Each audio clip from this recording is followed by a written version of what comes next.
back, I'm back, I'm back, I'm back. Hey guys, welcome back to my channel. It's Alicia and you're watching something about Alicia. I know I've been away for so long.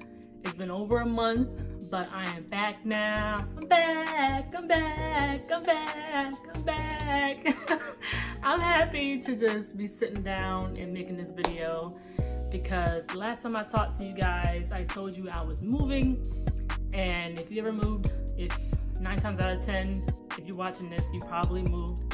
But moving is hard. It's a lot of work. You have to really, and we moved from another state, so it was really crazy. So it took us a little while to get settled, and it took me a little bit to kind of get back in my rhythm and, you know, think about what I wanted to come back with. But I'm happy to be back, and hello to all my subscribers.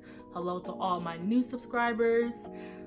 Welcome. I miss you guys, and I'm so happy to just be sitting down and talking to you in my new house. This video is going to be do's and don'ts on having locks.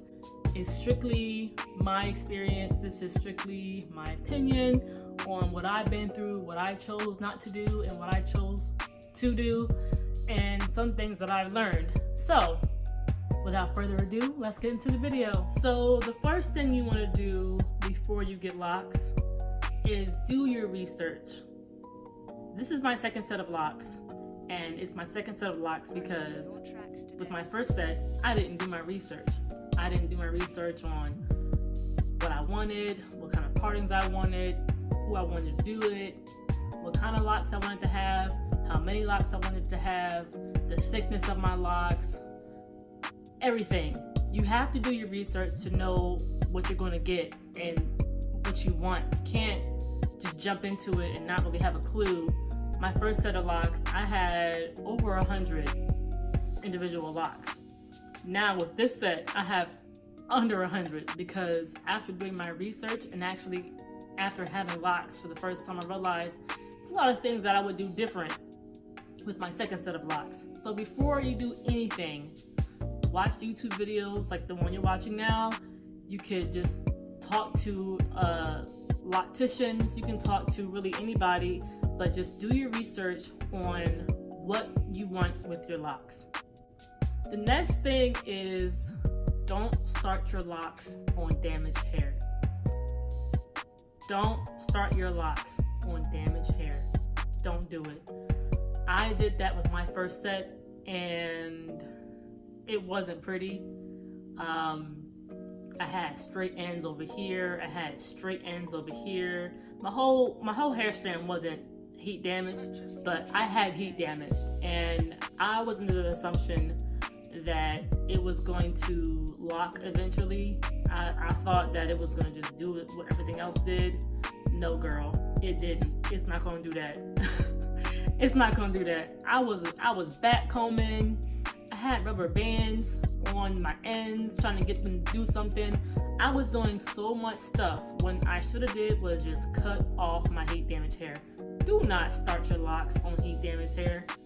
They won't lock. Let me tell you what I had to do. I would have to put gel on the straight ends, twist it, and then pin it so that it can dry in the coil. Cause it wouldn't coil. It wouldn't. Damaged hair, like straight heat damaged hair, is not going to coil. Once you have your locks in, you don't want to retwist your hair every week, every 2 weeks, not even every month. You need to give your hair a break. You have to give it a chance to lock. It's not going to lock if you're just playing in it all the time. You have to stretch your retwist. I was retwisting strictly only the root. I was not messing with the parts that were budding. I was not messing with the parts. I wasn't messing with the ends. I wasn't messing with the frizz. I was strictly and only retwisting the root. This also goes hand in hand with not retwisting often. You don't want to over manipulate your hair because it could mess up what you're trying to achieve. For me, I wanted to achieve thick locks. So over manipulating my hair would have resulted in me having skinny locks. Or over manipulating could be retwisting too often, palm rolling too often, wearing too many styles all the time. That's over manipulating. Do not use wax. Don't use wax. There's people out there who's gonna say, oh, you can use wax, but don't use it all the time. I'm not using anything on my hair if I can't use it all the time.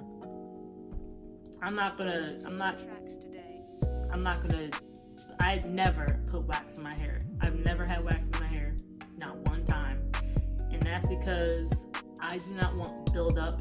I do not want lint just getting stuck in the wax and the wax getting stuck inside of the lock. That stuff is just in there. Like, it's just in there with the hair, and it's like not like wax dissolves. Like, you need to really get down. You have to, it takes a lot to get built up wax out of your locks. If you don't listen to anything else I said this whole video, at least listen to me when I say don't use wax. I've never used wax, and my locks are established and came together just fine without wax. The next one is my personal preference. I prefer not to bleach my hair because I went to cosmetology school and I learned about color. I learned about what it does to the hair strand, what happens to the hair strand. Bleaching, there's nothing good about bleaching your hair. Some people bleach their hair to help their hair lock in the beginning. Some people bleach their hair because they just can't pick a color. Me personally, I don't plan on bleaching my hair because I know what it does to the hair. It damages it and there's no reversing it. If you do bleach your hair, you need to be maintaining the roots only, if you must. But me personally, I'm uninterested in bleaching my hair because when I go like this, my hair ain't cracking. My hair is not brittle. My hair is not dry. My hair is not fragile. When you start your locks, even when you have your locks, you have a choice. You can either interlock your hair or you can coil your hair. I recommend picking one because when you switch up, oh, 1 month I want to try coil. 1 month, oh, I'm going to go on vacation, so I'm going to do interlocking. 1 month I'm going to do coil again. You're going to have some bumpy, non-consistent locks. You don't want that. You want to have a nice, smooth, consistent lock that is straight from the top to the bottom. You don't want to have divots and potholes in your locks. You don't want that.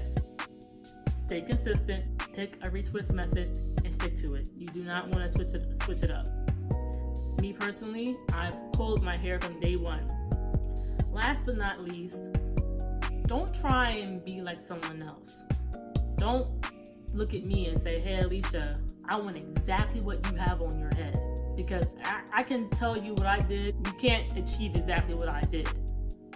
I want you to achieve what you can do with your hair, with your locks. But what I can do is give you tips on how to maintain and have thick locks and things like that.